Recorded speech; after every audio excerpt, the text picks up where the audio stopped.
മൈതാനത്ത് ഒരു കുട്ടി പട്ടം പറത്തി കളിക്കുകയായിരുന്നു.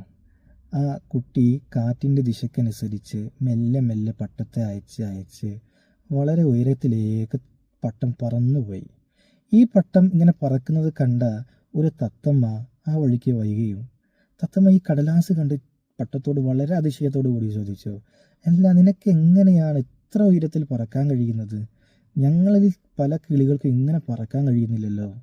അത് കേട്ടപ്പോൾ തത്തമ്മ പട്ടം വളരെ അഹങ്കാരത്തോടു കൂടി പറഞ്ഞു, നീ താഴോട്ടൊന്ന് നോക്ക്. താഴെ എൻ്റെ ചരട് പിടിച്ചിരിക്കുന്ന ആ കുട്ടി എന്നെ വലിച്ചു പിടിച്ചിരിക്കുന്നത് കൊണ്ടാണ് എനിക്ക് മുകളിലേക്ക് പോകാൻ കഴിയാത്തത്. ഈ ബന്ധനം ഇല്ലായിരുന്നെങ്കിൽ ഞാൻ ഇനിയും മുകളിലേക്ക് പോയി നക്ഷത്രങ്ങൾക്കിടയിലൂടെ സഞ്ചരിച്ച് ചന്ദ്രനെയൊക്കെ കണ്ട് ആകാശത്തോടു കൂടി ഇങ്ങനെ പാറി പറക്കുമായിരുന്നു എന്ന് പറഞ്ഞു. ഇത് കേട്ട തത്തമ്മ, എന്നാൽ പിന്നെ ഞാനൊരു കാര്യം ചെയ്യാം, ഞാൻ ഈ ബന്ധനം നിനക്ക് പൊട്ടിച്ചു തരാം, നീ നിൻ്റെ ഇഷ്ടം പോലെ പാറിപ്പറന്നു, അതിനുള്ള സൗകര്യം ഞാൻ ചെയ്തു തരാമെന്ന് പറഞ്ഞു. അപ്പോൾ പട്ടം പറഞ്ഞു, എന്നാൽ പിന്നെ വേഗമായിക്കോട്ടെ, എനിക്ക് ധൃതിയായി, പെട്ടെന്നൊന്ന് ആകാശത്തെത്തി ഇതൊക്കെ ഒന്ന് ആസ്വദിക്കാൻ എനിക്ക് ആഗ്രഹമുണ്ട് എന്ന് പറഞ്ഞു. തത്തമ്മ ആ പട്ടത്തിൻ്റെ നൂല് പൊട്ടിക്കുകയും ഈ പട്ടം കാറ്റ് ആഞ്ഞു വീശിയ കാറ്റിൽ ഗതി കിട്ടാതെ പട്ടം താഴോട്ട് വീഴുകയും ഒരു ചളിക്കുണ്ടിൽ പോയി പതിക്കുകയും ചെയ്തു. ഇത് കണ്ട കുട്ടിക്ക് വല്ലാത്ത സങ്കടമായി. കുട്ടി കരഞ്ഞുപോയി. ഈ കഥയിൽ നമുക്ക് വലിയൊരു ഗുണപാഠമുണ്ട് മക്കളെ. ഈ കഥ പറയുന്നത്, ഈ പട്ടം എന്ന് പറയുന്നത് നമ്മുടെ സമൂഹത്തിലെ വിദ്യാർത്ഥികളായ യുവാക്കളായ കൗമാരത്തിലൂടെ സഞ്ചരിക്കുന്ന നമ്മളൊക്കെ തന്നെയാണ്.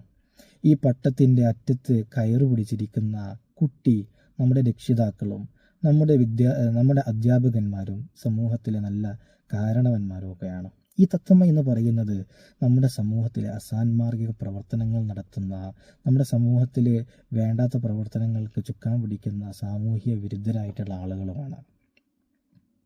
നമ്മുടെ രക്ഷിതാക്കൾ ഈ സമൂഹത്തിലെ അവസ്ഥക്കനുസരിച്ച്, ഈ കാലഘട്ടത്തിലെ അവസ്ഥക്കനുസരിച്ച്, നമ്മുടെ പക്വതയ്ക്കും നമുക്ക് അറിവുണ്ടാകുന്നതിനൊക്കെ അനുസരിച്ച് അവർ നമ്മുടെ ബന്ധനം മെല്ലെ മെല്ലെ അഴിച്ചഴിച്ച് നമ്മൾ ഉയരത്തിലേക്ക് എത്തിക്കും. എന്നാൽ ഈ തത്തമ്മയെ പോലെയുള്ള അസാൻമാർഗിക പ്രവർത്തനങ്ങൾ നടത്തുന്ന ആളുകൾ നമ്മുടെ ജീവിതത്തിൻ്റെ ഇടയിൽ കയറി വന്നിട്ട് പെട്ടെന്നൊരു ദിവസം നിനക്ക് കുറേ പണം ഉണ്ടാക്കാം, നിനക്ക് സിനിമയിലും റീൽസിലൊക്കെ കാണുന്നത് പോലെ ജീവിക്കാം, നല്ല ബൈക്കും കാറുമായിട്ട് ചെത്തിപ്പൊളിച്ച് ജീവിക്കാം, നല്ലൊരു കാമുകിയുമായിട്ട് നിനക്ക് നിൻ്റെ ഇഷ്ടം പോലെ എവിടെ വേണമെങ്കിലും പോയി ജീവിക്കാം, നിൻ്റെ ഇഷ്ടം പോലെ നിൻ്റെ സ്വാതന്ത്ര്യം പോലെ ആരും നിന്നെ നിയന്ത്രിക്കാനില്ലാതെ നിനക്ക് ഇങ്ങനെ ജീവിച്ചു തീർക്കാമെന്ന മോഹന വാഗ്ദാനം